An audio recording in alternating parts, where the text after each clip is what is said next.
Good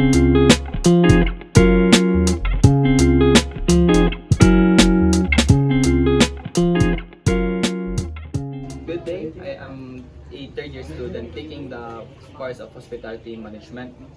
I'm here to ask a series of questions, particularly on what measures have you taken in conserving electricity. As one of the business manager, what types of energy-efficient lighting do you use in your establishment?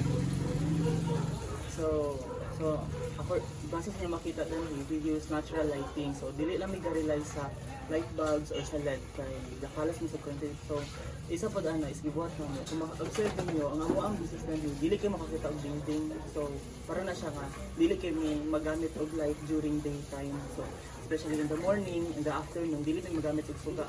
Nga na may natural lighting. So, sa gabi lang may magamit. Have you implemented any energy-saving equipment such as energy-efficient appliances? Yes, of course. So, sa balay din so narangkit may gamit ng mga solar lights. So, mga, I think, mabot sila 5 ka buok.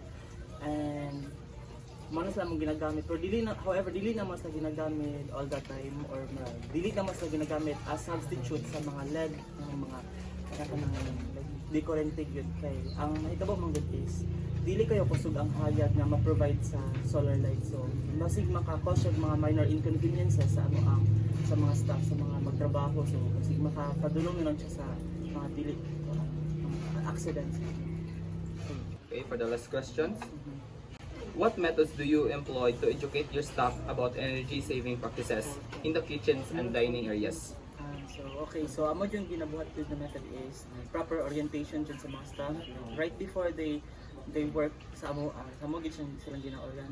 And also para pud properly demonstrate po siya is to be the best example yun sa mga dapat yun ipakita yun mo sa mga staff na ginabuhat pud nimo ang pag-conserve og energy para maawat pud nila.